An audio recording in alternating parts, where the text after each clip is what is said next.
विशेषतः गेल्या काही महिन्यांमध्ये सातत्याने महाराष्ट्रामध्ये जी अतिवृष्टी झाली आणि त्यामध्ये शेतकऱ्यांचं जे काही नुकसान झालं या संदर्भात एक आढावा आम्ही घेतला। जवळपास 60 लाख हेक्टरचं नुकसान हे झाल्याचा प्राथमिक अंदाज आहे। यापैकी पहिल्या टप्प्यातलं जे काही नुकसान होतं ऑगस्टपर्यंतचं त्याकरता 2215 कोटी रुपये हे राज्य सरकारने वितरित करणं चालू केलेलं आहे। ई-केवायसीचे जी काही अट होती ती शिथिल करून ॲग्रीस्टॅकच्या रेकॉर्डप्रमाणेच हे पैसे देण्याचा आम्ही निर्णय घेतलेला आहे आणि त्या संदर्भातली कारवाई आम्ही सुरू केलेली आहे। असाही निर्णय करण्यात आलेला आहे की आता पुढच्या 2-3 दिवसात सगळ्या प्रकारची माहिती आमच्यापर्यंत पोहोचेल।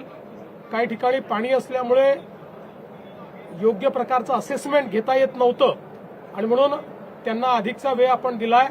पुढच्या 2-3 दिवसात ही सगळी माहिती पोहोचेल।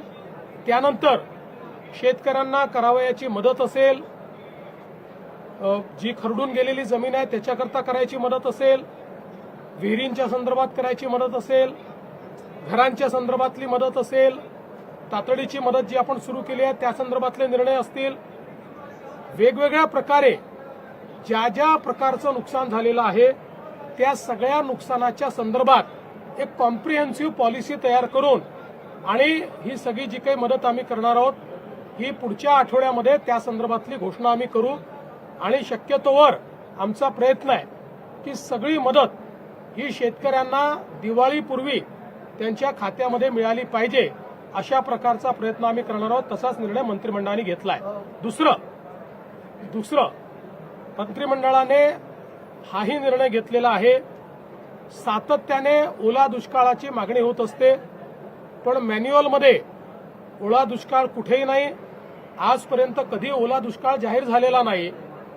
तथापि आम्ही हा निर्णय घेतला की ज्यावेळी दुष्काळ पडतो त्यावेळी ज्या ज्या उपाययोजना आणि सवलती आपण देतो त्या सगळ्या सवलती आता यालाही म्हणजे दुष्काळ तर त्याला टंचाई म्हणतो आपण, तशाच प्रकारची दुष्काळी टंचाई पडली आहे असं समजून त्या सगळ्या सवलती याही वेळी लागू करण्याचा निर्णय हा राज्याच्या मंत्रिमंडळाने घेतलेला आहे। त्यामुळे जी काही मागणी होती की त्यावेळच्या सवलती लागू झाल्या पाहिजेत किंवा ओला दुष्काळ जाहीर करायचा अर्थच तो असतो की त्या सवलती लागू करा, तशा सगळ्या सवलती या लागू करण्याचा निर्णय हा राज्याच्या मंत्रिमंडळाने घेतलेला आहे। मी आज यापेक्षा अधिक सांगणार नाही कारण आता ही सगळी नुकसानाची आकडेवारी जमा होते, ती पूर्ण जमा पुढच्या 2-3-4 दिवसात होईल आणि जसं मी सांगितलं लवकरात लवकर पण कुठल्याही परिस्थितीत पुढच्या आठवड्याच्या आत आपल्याला या संदर्भातली जी काही मी शिंदेसाहेब आणि अजितदादा आम्ही बसून या संदर्भातला निर्णय घेणार आहोत आणि त्या संदर्भातली घोषणा आम्ही करू। आज राज्याच्या मंत्रिमंडळाने आज अजून काही महत्त्वपूर्ण या ठिकाणी निर्णय केलेले आहेत ज्याच्यामध्ये राज्याची एक सर्वंकष कॅन्सर सेवा policy, comprehensive cancer care policy ही आपण तयार केलेली आहे। या कॅन्सर केअर पॉलिसीच्या माध्यमातून राज्यातल्या सगळ्या जिल्ह्यांना कॅन्सरचा उपचार हा उपलब्ध राहिला पाहिजे अशा प्रकारची याची रचना करण्यात आलेली आहे। याच्यामध्ये L1 apex centre, L2 centre आणि L3 सेंटर याचं जाळं आपण तयार करतो आहोत जेणेकरून कोणालाही कॅन्सर सारख्या या बिमारीची ट्रीटमेंट मिळण्याकरता त्यांच्या जिल्ह्यामध्येच जवळपास महत्त्वाच्या गोष्टी उपलब्ध असतील। काहींना काही गोष्टींकरता L2 सेंटरला काही ठिकाणी जावं लागेल पण याच्यामुळे खूप मोठ्या प्रमाणात कॅन्सर याचा जे काही रोगनिदान आणि त्याच्यावर उपचार आहेत त्याची सुलभता आणि त्याची कॉस्ट कमी करणं हा याच्या पाठीमागचा उद्देश आहे। हे देखील राज्याच्या वतीनं आम्ही करणार आहोत। आज राज्याने आपली GCC पॉलिसी ही देखील या ठिकाणी मान्य केलेली आहे। GCC म्हणजे ग्लोबल कॉम्पिटिटिव्ह सेंटर। या GCC मध्ये आपल्याला त्या ठिकाणी मोठ्या प्रमाणात गुंतवणूक येणार आहे आणि ही जी काही गुंतवणूक येणार आहे ती गुंतवणूक महाराष्ट्रामध्ये आपण कॅप्चर करायची ग्लोबल कॅपॅबिलिटी सेंटरमध्ये, अशा प्रकारचा आपला प्रयत्न आहे. हे ग्लोबल कॅपॅबिलिटी सेंटर मोठ्या प्रमाणात रोजगार देणारे सेंटर आहेत.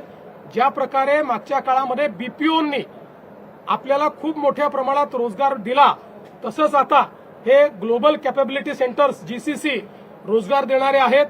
एक अपेक्षा अशी आहे की पुढच्या काळामध्ये आपल्या देशामध्ये जगातनं 5,000 जीसीसी येणार आहेत आणि हा सगळा जो जीसीसीचा रिव्होल्युशन आहे हा महाराष्ट्रात कॅप्चर करण्याकरता ही पॉलिसी आपण तयार केली आहे. आपल्याला अपेक्षित आहे की या पॉलिसीमुळे किमान हाय पेड जवळपास 2 टप्प्यांमध्ये 5 लाखापेक्षा जास्त रोजगार हे निर्मित होतील आणि मोठ्या प्रमाणात गुंतवणूक येऊन आपल्याला टॅक्सच्या रूपानं देखील हजारो कोटी रुपये यातनं प्राप्त होतील. आणि म्हणून अशा प्रकारची कॉम्प्रिहेन्सिव्ह पॉलिसी तयार करणारं महाराष्ट्र हे पहिलं राज्य आहे.